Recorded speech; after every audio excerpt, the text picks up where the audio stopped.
Hello champions, कैसे हो आप सब। उम्मीद करता हूं आप सब बहुत अच्छे होंगे। आप सबकी पढ़ाई बहुत अच्छी चल रही होगी। तो बच्चों, पिछले लेक्चर में हमने देखा था फिजियोग्राफी स्ट्रक्चर ऑफ इंडिया। उम्मीद करता हूं आप सबने वो लेक्चर्स देखे होंगे और रिवीजन भी किया होगा, अच्छे से स्टडी की होगी, नोट्स बनाए होंगे। तो बच्चों, आज आगे बढ़ने से पहले, ये पार्ट शुरू करने से पहले, अगर अभी तक आपने इस चैनल को सब्सक्राइब नहीं किया तो प्लीज सब्सक्राइब करें, लेक्चर्स को लाइक करें और कमेंट करें और अपने दोस्तों तक जरूर शेयर करें।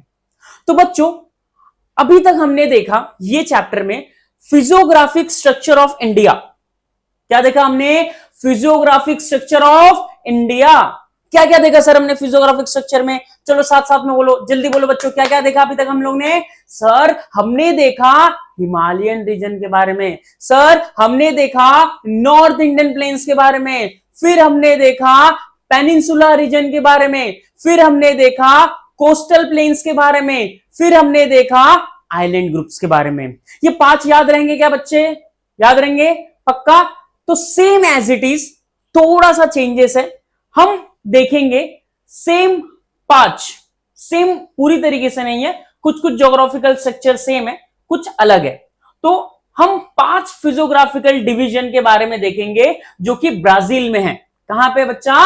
ब्राजील में है। यानी कि फिजियोग्राफिकल स्ट्रक्चर ऑफ ब्राजील। क्या बोला मैंने? फिजियोग्राफिकल स्ट्रक्चर ऑफ ब्राजील देखने वाले हम। सर इंडिया का तो हमको समझ में आया कौन कौन से फिजियोग्राफिकल स्ट्रक्चर है, सब ब्राजील में क्या क्या है? तो बच्चा, ब्राजील में सबसे पहला आपका जो आता है वो आता है द हाईलैंड ग्रुप्स। क्या आता है बच्चा? The highland groups.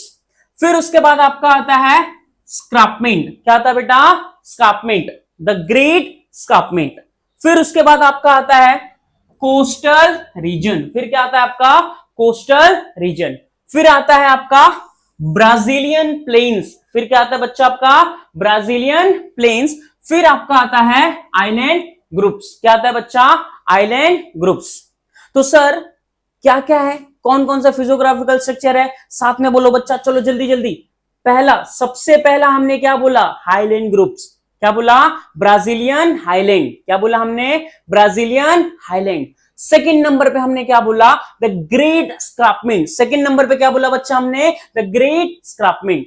Third number पे हमने देखा कोस्टल प्लेन्स। क्या देखा हम लोग ने थर्ड नंबर पे? Coastal planes. फिर उसके बाद हमने क्या देखा? कोस्टल प्लेन्स के बाद क्या देखा हमने? बोलो बोलो बोलो साथ में बच्चा, हमने क्या देखा कोस्टल प्लेन्स के बारे में? Island groups. क्या देखा हमने? Island groups. फिर हमारा लैंड में एंड में क्या बच गया बेटा? एंड में हमारा क्या बच गया? The plains, the plains. ये 5 याद रहेंगे क्या बच्चा? पक्का? आगे बढ़े, पक्का आगे बढ़े। चलिए अभी हम एक एक करके इन सब के बारे में डिटेल में पढ़ने वाले हैं। सबसे पहले हम पढ़ेंगे ब्राजीलियन हाईलैंड के बारे में। सर ब्राजीलियन हाईलैंड का मतलब क्या है? अच्छा, उम्मीद करता हूं इसमें से आप सबने ब्राजील का मैप कभी ना कभी देखा होगा। नहीं देखा होगा अगर, तो आज मैं आपको बताता हूं ब्राजील के मैप के बारे में। आज मैं आपको बताता हूं ब्राजील के ज्योग्राफिकल स्ट्रक्चर के बारे में। ठीक है बच्चा, इधर ध्यान दो। अच्छा, अगर हम ब्राजील की बात करें तो सबसे पहले ब्राजील जो हमारा, वो साउथ अमेरिकन कॉन्टिनेंट में आता है। किस में आता है बच्चा? साउथ अमेरिकन कॉन्टिनेंट में आता है। ये देखो, ये रहा हमारा ब्राजील, ये रहा हमारा ब्राजील। और ये किस में आता है बेटा? कौन से कॉन्टिनेंट में आता है हमारा ये ब्राजील? साउथ अमेरिकन कॉन्टिनेंट में। किस में आता है बच्चा? साउथ अमेरिकन कॉन्टिनेंट में। क्लियर है क्या? अब जरा हम ब्राजील के मैप को देखते हैं। ब्राजील के मैप को अगर आप अच्छे से देखोगे तो उसके डिवीजन के बारे में आपको ऑटोमेटिकली समझ में आ जाएगा। ब्राजील में जनरली जो हाईलैंड ग्रुप्स है वो 2 कैटेगरी के हैं, 2 पार्ट्स में डिवाइड किया गया है। जो सबसे पहले जो हाईलैंड ग्रुप्स है उसका नाम है आपका ब्राजीलियन हाईलैंड ग्रुप्स। क्या है बच्चा नाम? Brazilian highland groups.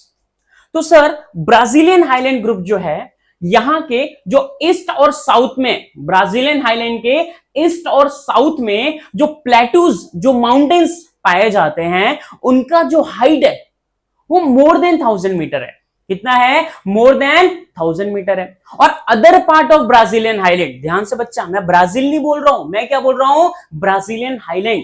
Brazilian highland के ईस्ट और साउथ में जो माउंटेन्स और प्लेट्यूज के हाइट मिलते हैं वो 1000 मीटर से ज्यादा होते हैं, और अदर पार्ट ऑफ ब्राजील में जो माउंटेन्स एंड प्लेट्यूज मिलते हैं वो आपका 500 टू 1000 मीटर के बीच में मिलते हैं।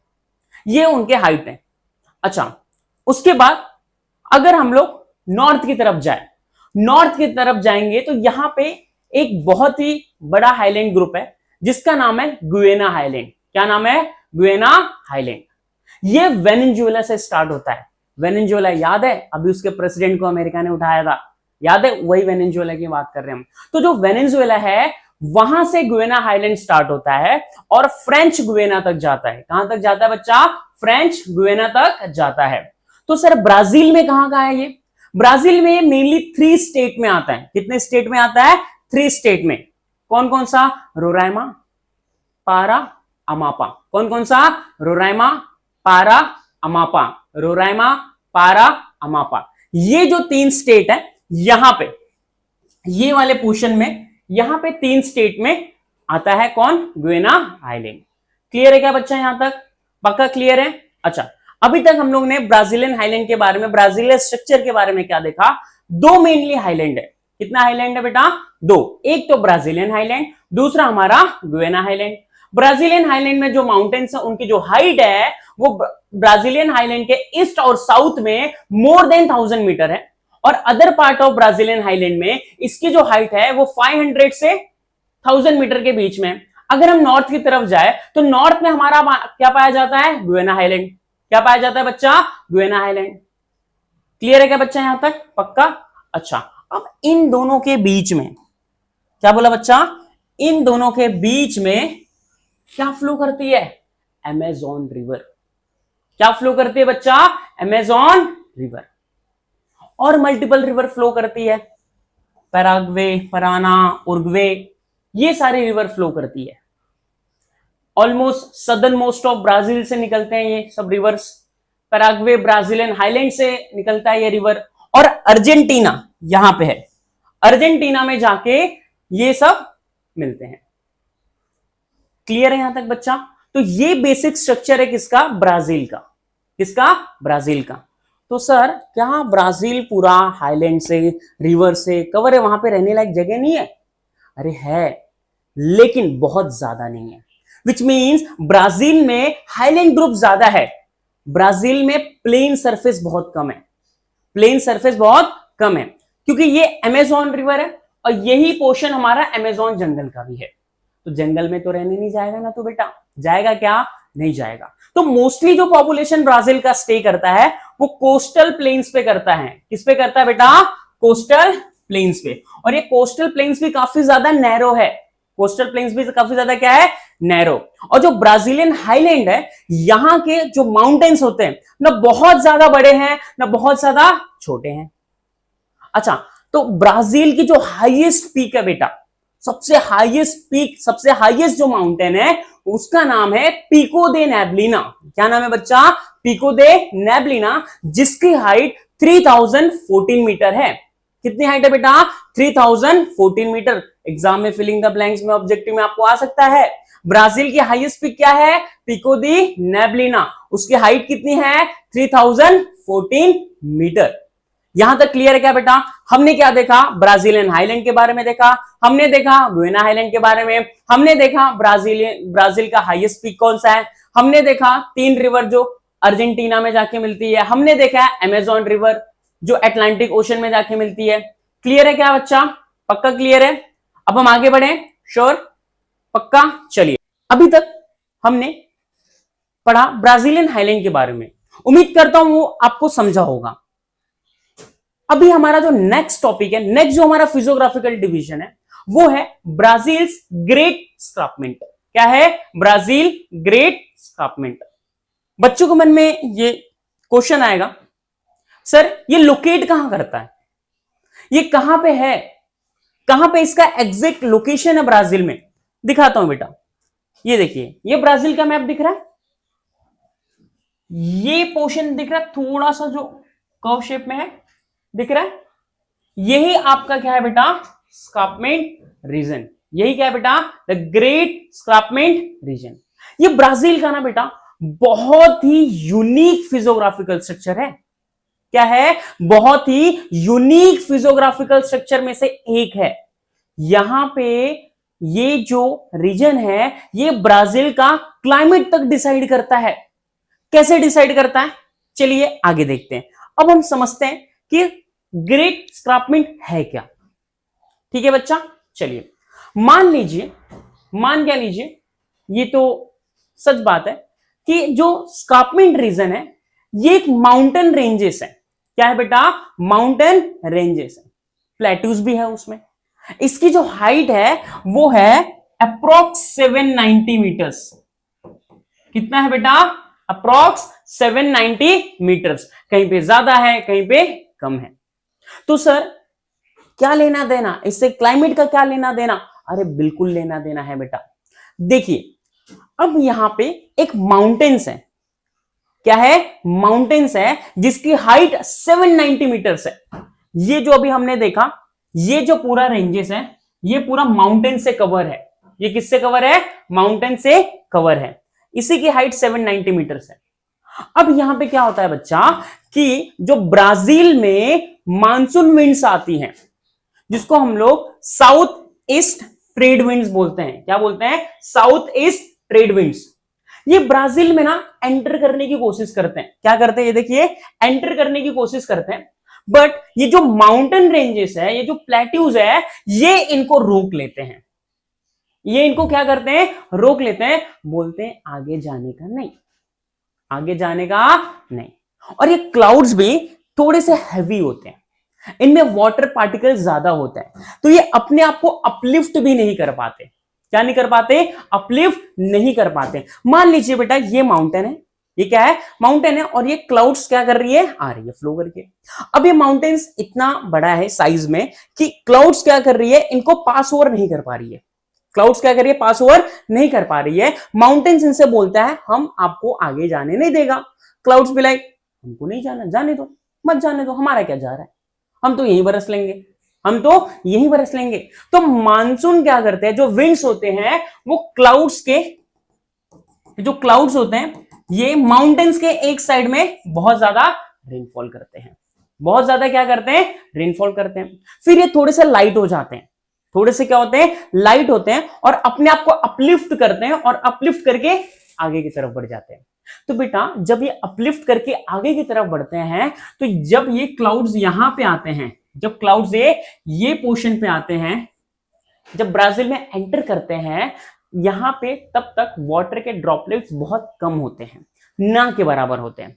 तो इसलिए माउंटेन्स का जो पीछे का हिस्सा है, जो दूसरा साइड है, यहां पे बारिश नहीं होती, यहां पे बारिश ज्यादा नहीं होती है। अब बारिश नहीं होती इसलिए इसको रेन शैडो एरिया बोलते हैं। क्या बोलते हैं बेटा? Rain shadow area.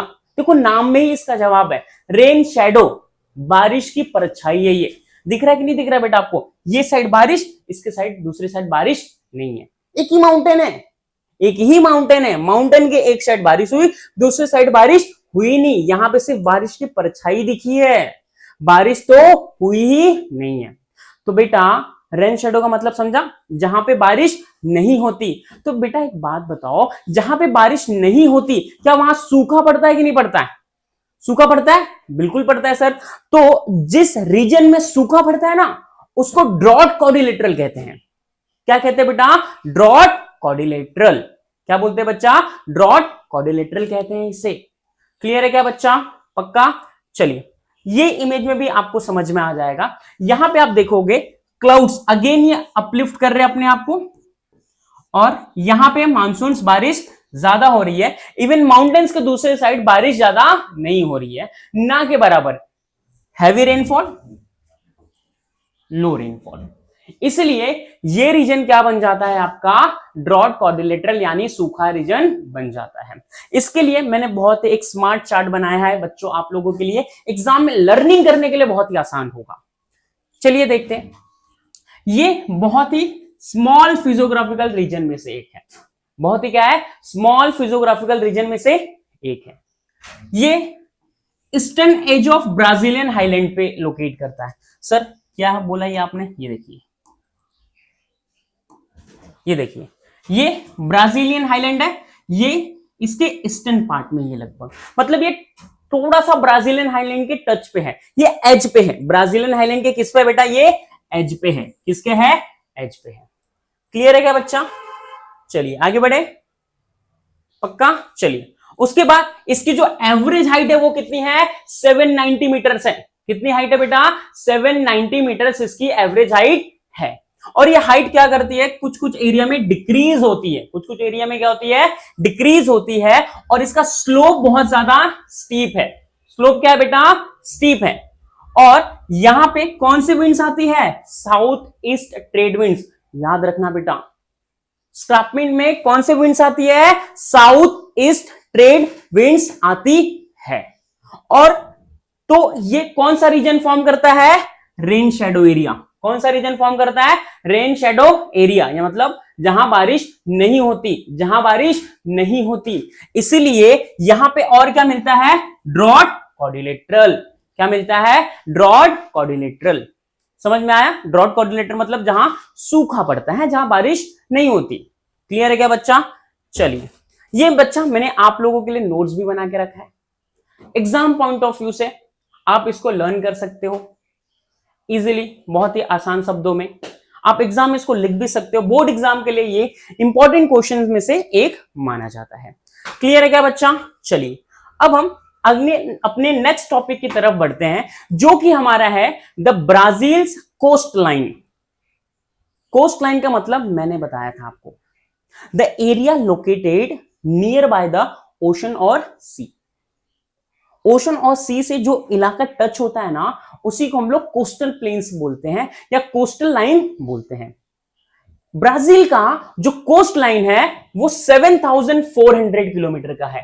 कितना बेटा, 7,400 किलोमीटर का माना जाता है। इंडिया का कितना बेटा, 7,500। याद रखना बेटा, एग्जाम में आता है। कितना है, 7,500 किलोमीटर। 7,500 किलोमीटर। ब्राजील का कितना है, 7,400 किलोमीटर।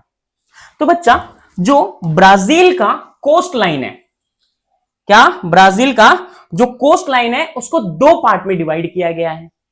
एक है आपका ईस्टर्न कोस्ट लाइन और एक आपका है नॉर्दर्न कोस्ट लाइन।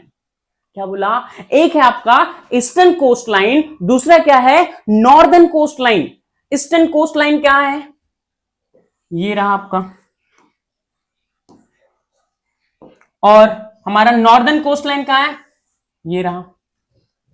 क्लियर है क्या बेटा, northern coast line and eastern coast line, northern and eastern, northern and eastern. Clear है क्या बच्चा, पक्का। आगे बढ़े, चलिए हमारा जो नॉर्दर्न कोस्ट लाइन है इसमें मल्टीपल रिवर्स है, मल्टीपल रिवर्स है, उसमें से अमेजॉन रिवर भी एक है। अमेजॉन रिवर भी एक है जो कहां पे जाके मिलती है, अटलांटिक ओशन में। कहां पे जाके मिलती है, अटलांटिक ओशन में। और भी मल्टीपल रिवर्स आपको दिख रहा होगा। अच्छा, यहां पे आइलैंड ग्रुप्स भी हैं।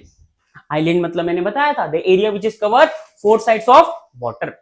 उसमें से एक जो सबसे फेमस आइलैंड है मराजो आइलैंड, और मल्टीपल्स रिवर्स है।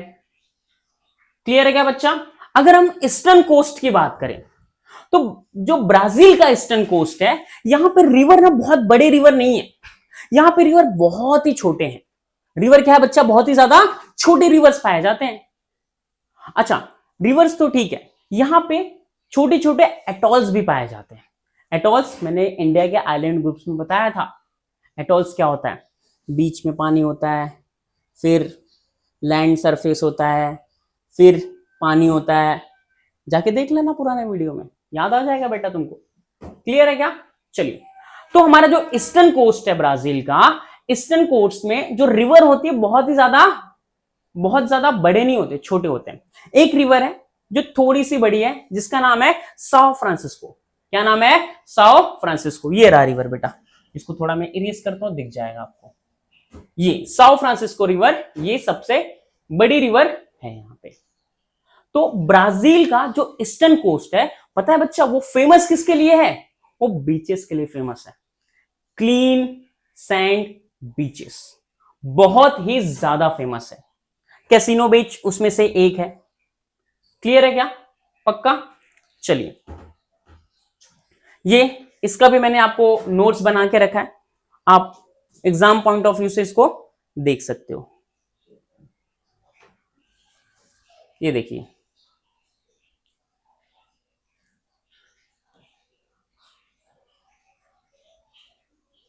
ये देखिए, ये जो कैसीनो बीच है, ठीक है, ये लगभग वर्ल्ड का लार्जेस्ट बीच में से एक काउंट होता है, जिसकी जो लेंथ है टोटल वो कितनी है बेटा पता है? 200 किलोमीटर के अराउंड। कितनी है? 200 किलोमीटर के अराउंड। क्लियर है बेटा? पक्का? चलिए, अब हम बढ़ते हैं अपने अगले टॉपिक्स के ऊपर, जिसका नाम है प्लेन्स ऑफ ब्राजील। ये बहुत ही सिंपल टॉपिक है बच्चा, कि ब्राजील का प्लेन्स कहां लोकेटेड है। बहुत ही आसान है। तो बच्चों, ब्राजील के प्लेन्स को बेसिकली 3 पार्ट्स में डिवाइड किया गया है दो, मेनली प्लेन्स दो ही है। एक आपका आता है अमेजॉन प्लेन्स, एक आता है साउथ वेस्टर्न प्लेन्स। क्या आता है? South western plains. और एक आता है अमेजॉन प्लेन्स। तो सर पेंटानल वेटलैंड क्या है बताता हूं, 2 मिनट रुक जाओ। पहले हम अमेजॉन प्लेन्स देख लेते हैं क्या होता है, फिर हम देखेंगे साउथ वेस्टर्न प्लेन्स क्या होते हैं, ये देख लेंगे। बट सर ये लोकेट कहां करते हैं? तो बच्चा ये देखिए, ये आपको ब्राजील का मैप दिख रहा होगा। यहां पे आपको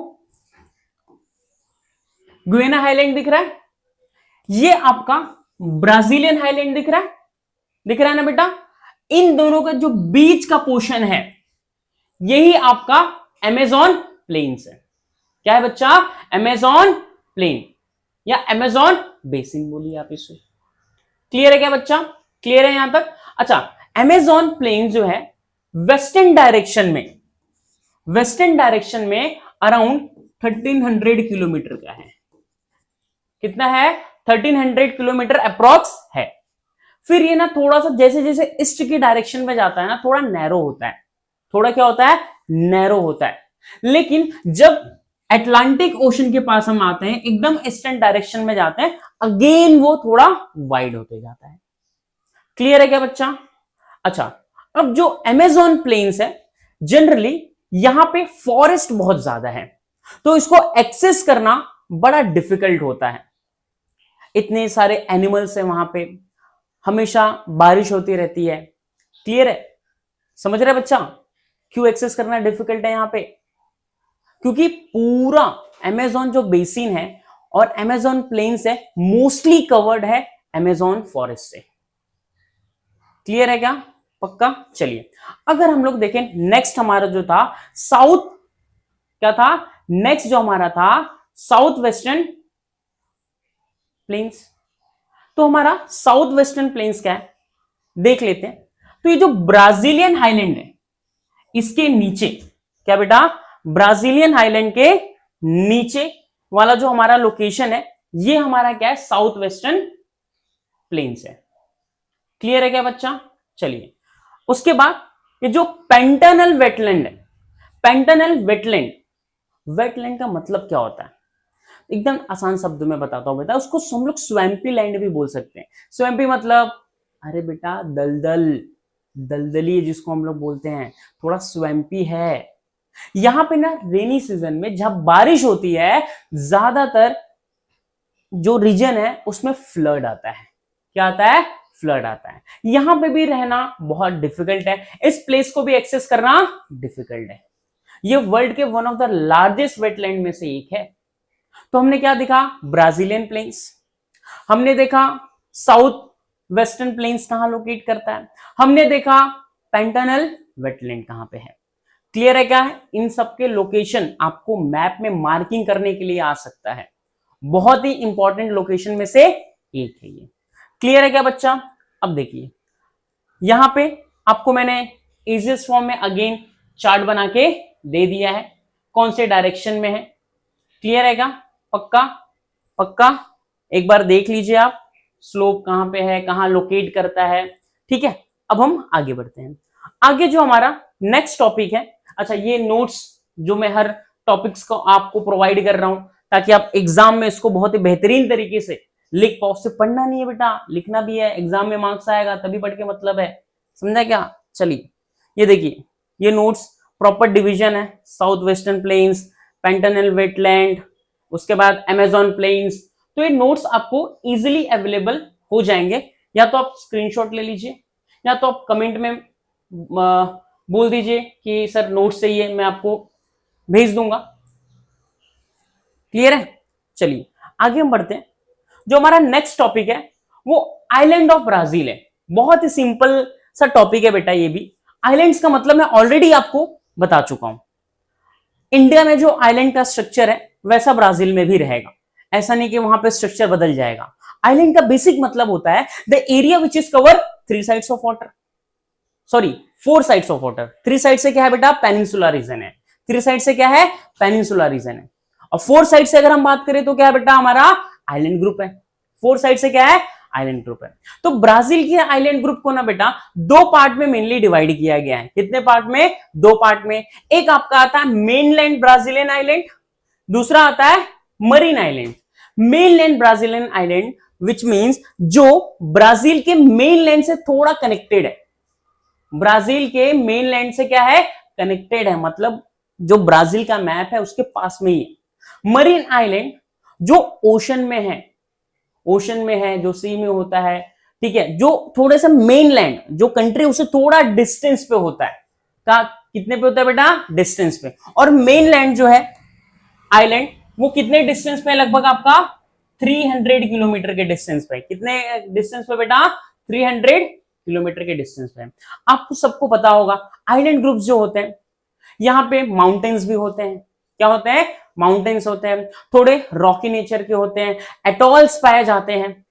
तो ये बेसिक स्ट्रक्चर होता है बेटा आइलैंड का, चाहे इंडिया हो चाहे ब्राजील हो। क्लियर है क्या बच्चा? तो ये जो फिजियोग्राफिकल डिवीजन है इसको हम यहीं पे करते हैं खत्म, और अगले जो पार्ट हमारा आएगा उस पे हम ड्रेनेज सिस्टम के बारे में इसी बेहतरीन तरीके से एक एक करके एक्सप्लेन करने वाला हूं मैं आपको। उम्मीद करता हूं बेटा ये आपको लेक्चर्स पसंद आया होगा। आप इसको जो है ज्यादा से ज्यादा अंडरस्टैंड करिए, देखिए, रिवीजन करिए, और एग्जाम पॉइंट ऑफ व्यू से भी मैंने आपको जो बता के दिया है वो नोट्स को चाहिए तो नोट डाउन करिए और अपने स्टडी को अच्छे से कैरी फॉरवर्ड करिए। चलिए बेटा अब मिलते हैं हम अपने अगले टॉपिक पे, ठीक है।